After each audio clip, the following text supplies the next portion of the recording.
हर हर महादेव मित्रों। आपने हनुमान जी को गदा के साथ युद्ध करते हुए बहुत बार देखा होगा, बहुत सारी कहानियों में सुना होगा। लेकिन एक कथा ऐसी भी मिलती है जिसमें हनुमान जी ने पशुपतास्त्र का इस्तेमाल किया था। पशुपतास्त्र भगवान शिव के द्वारा दिया जाता था और ये भी ब्रह्मास्त्र के जैसा ही बहुत ज़्यादा घातक होता था और बहुत कठिन तपस्या के बाद ही किसी को प्राप्त होता था। तो कहानी शुरू करने से पहले वीडियो को लाइक कर लीजिएगा, चैनल को सब्सक्राइब कर लीजिएगा।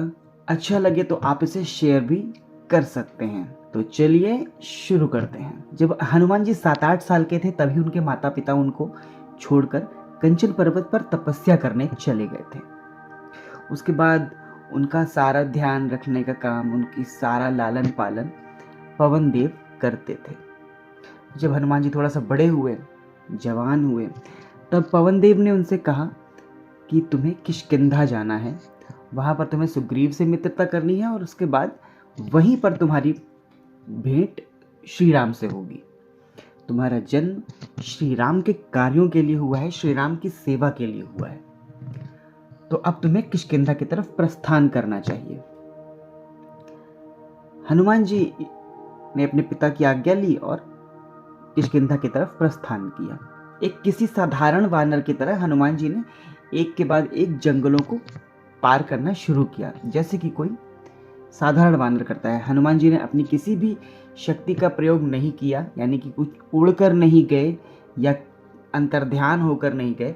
नॉर्मल जैसे एक साधारण वानर कर सकता था, उन्होंने वैसे ही अपनी यात्रा को आरंभ किया। थोड़ी दूर पहुंचने के बाद उनको थोड़ा सा भूख प्यास महसूस हुई, तो उन्होंने देखा रास्ते में कि एक जलधारा बह रही थी। साफ पानी दिखा तो उन्होंने सोचा चलो पानी पी लेते हैं। पानी पीने के लिए अंजुली में पानी भरा, तभी एक आवाज सुनाई पड़ी कि मेरी आज्ञा के बिना ये पानी कोई भी नहीं पी सकता। हनुमान जी तो हनुमान जी हैं, उन्होंने सोचा चलो पहले इस आवाज से ही निपट लेते हैं, उसके बाद खाया पिया जाएगा। तो हनुमान जी बोले, ये कायरों की भांति छुप कर बोलने से अच्छा है कि तुम एक वीर की तरह मेरे सामने प्रकट हो। इतना कहना था कि एक राक्षस उनके सामने प्रकट हो। बहुत तेज गर्जना के साथ वो सामने आया और हनुमान जी से 4-5 गुना बड़ा शरीर उसका था। हनुमान जी ने उसको देखा तो उससे कहा कि मुझे भूख प्यास लगी है तो मैं खाऊंगा भी और पीऊंगा भी, और रही बात इस जल की या यहाँ लगे वृक्षों के फलों की, तो जितना इन पर तुम्हारा अधिकार है उतना ही मेरा भी अधिकार है। अब तुम मुझे अपना परिचय दो। तो उसने कहा कि तुम मेरे क्षेत्र में अनाधिकृत प्रवेश करके आए हो और मैं तुम्हें अपना परिचय नहीं दूंगा। इतना कहने के बाद उसने हनुमान जी को खाने के लिए अपना मुंह खोला। हनुमान जी ने तुरंत ही अपने शरीर का आकार उससे 2 गुना कर लिया। वो आश्चर्यचकित हो गया, लेकिन चूंकि वो भी मायावी था तो उसने भी अपने शरीर को दोबारा से हनुमान जी से डबल साइज का कर लिया। इसके बाद पहले वो शरीर बढ़ाता, फिर हनुमान जी उसके बराबर शरीर करते। ये सिलसिला काफी देर तक चलता रहा। फिर महाबली ने सोचा कि ये तो बहुत देर का प्रोसेस हो जाएगा, बार बार शरीर बढ़ाना, बराबर करना। तो उन्होंने उस राक्षस पर हमला कर दिया।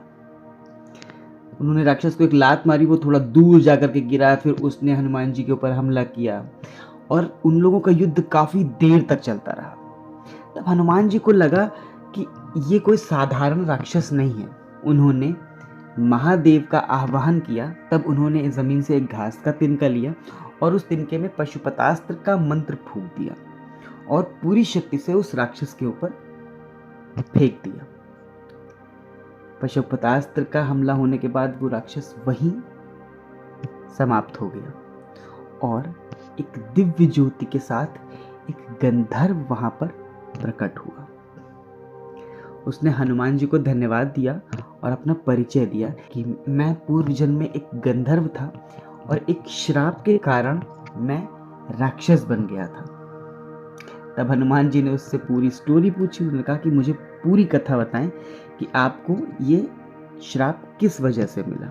तब उस गंधर्व ने बताया कि एक बार एक ऋषि कन्या का अपहरण करने की उन्होंने कोशिश करी थी, जिसकी वजह से उन ऋषि ने गंधर्व को श्राप दे दिया था कि वो राक्षस बन जाएंगे। जब उन्होंने अपने आप को श्राप मुक्त करने का आग्रह किया, तब उन्होंने बताया कि शिव जी के अंश से जो उत्पन्न होगा वही तुम्हारा श्राप मुक्ति का कारण बनेगा। इसके बाद उसने हनुमान जी को बहुत सारा आशीर्वाद दिया और अपने लोक में वापस चला गया।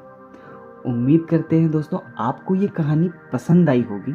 सनातन और आध्यात्म से जुड़ी इंटरेस्टिंग फैक्ट्स और स्टोरीज के लिए चैनल को सब्सक्राइब करना मत भूलिएगा। जल्द ही मिलेंगे नए वीडियो में एक और इंटरेस्टिंग स्टोरी के साथ। तब तक के लिए हर हर महादेव।